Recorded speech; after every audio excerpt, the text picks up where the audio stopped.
ourselves as individuals or as organizations or as local communities, especially if we allow ourselves to tell others what to do to achieve altogether sustainability. We cannot tell the Chinese or the Indians or the Congolese, for example, to go for bicycles rather than cars if we don't go resolutely for bicycles ourselves. So far, so good about the slogan. But watch out. The slogan, think globally, act locally, does not only say that there are two things we should do.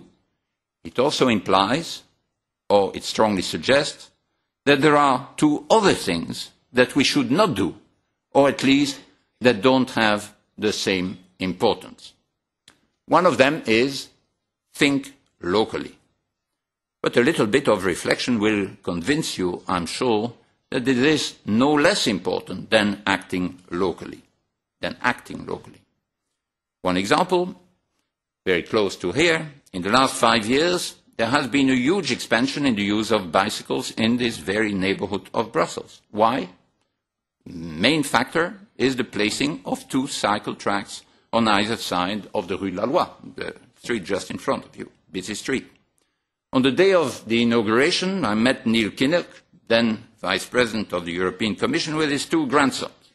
He told me he didn't quite understand the point of suppressing 1 car lane for this purpose on the Rue de la Loi, given that there was a parallel street that already had cycle tracks. But one thing escaped him, the fact that the Rue de la Loi, as many of you, perhaps cyclists among you know, is a bridge, whereas all parallel streets go through the bottom of valleys. Now, the difference between a valley and a bridge may make only a very small difference for a fit grandfather, like Neil Kinnock then was, on a sunny Sunday, but of course it affects crucially the amount of sweat you take into a room after rushing on your bike from one meeting to another, and hence how keen you will be to cycle if you are a respectable employee of the European Commission. So, act locally, yes, but if you want your acts to make a difference, to substitute a virtuous circle for a vicious circle, then thinking locally is of equal importance.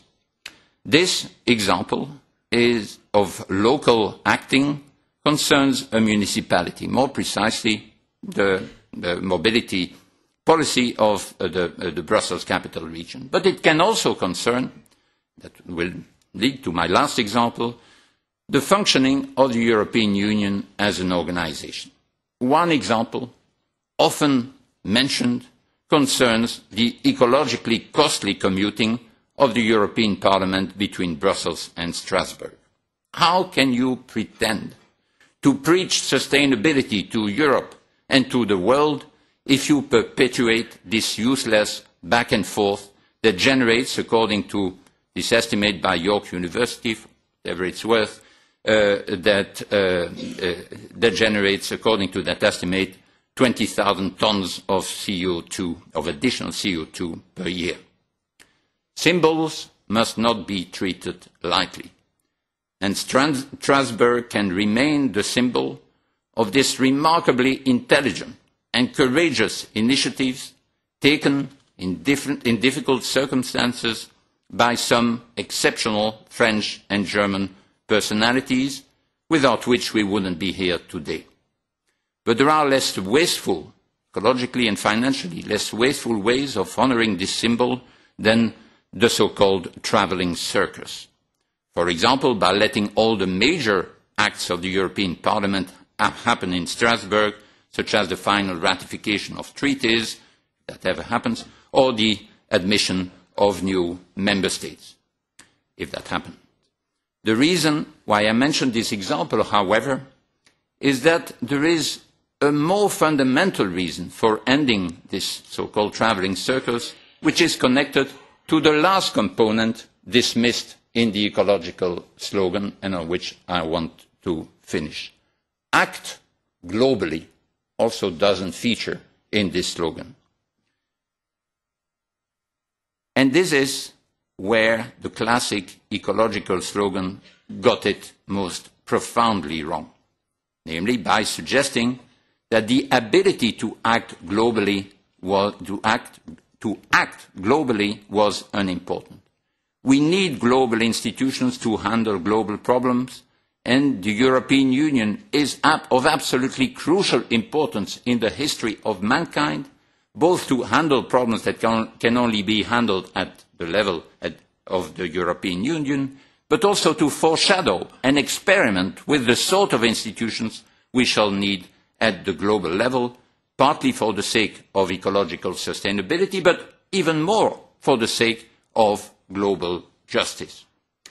At the European Union level, like at the national level, appropriate environmental and social policy will not drop from the sky, but it will be the outcome of struggles against vested interests. Those who defend the interests of the weakest, of the most vulnerable members of our societies, of the weakest and most vulnerable of all, namely the unborn generations, cannot exactly be expected to be among the strongest lobbies. To make appropriate global action at the EU level more likely to happen, we need to strengthen and empower the lobbies of the weaker. For reasons I cannot spell in detail here, let me just state here that I have gradually acquired the conviction that there are two factors, not so difficult to affect, that will structurally strengthen the power, the effectiveness of the lobbies of the most vulnerable by facilitating and cheapening their ability to coordinate and mobilize. One is convergence to a single political capital, and that is the most fundamental reason, more important than the ecological madness aspect of it, why the commuting with Strasbourg must stop as soon as possible, and the other is convergence to a single lingua franca. Progress towards sustainability and social justice does not so much require nurturing, treasuring linguistic diversity, as was suggested tongue-in-cheek by one of my friends and compatriots at the workshop yesterday. It requires democratizing resolutely the lingua franca across the European Union, not to enable everyone to enjoy British culture, that may be a nice side byproduct, but to empower transnationally the weakest. To conclude, acting globally too is of great importance for both our environmental and social objectives. And that means for us, in the first place, acting at the level of the European Union. Effective action in the right direction will be greatly helped, I argued, or at least suggested, by convergence towards a single political capital and a single lingua franca as a way of structurally strengthening the groups that are most likely to push in most vigorously in both these directions that are at the focus of the conference today. Hence, the classical ecological slogan was wrong in de-emphasizing the importance of acting globally, but the very fact that even linguistic policy turned out to be relevant in a strange and indirect way to the achievement of sustainability further illustrates, if needed, how right the slogan was in emphasizing that we should at least think globally. Thank you very much.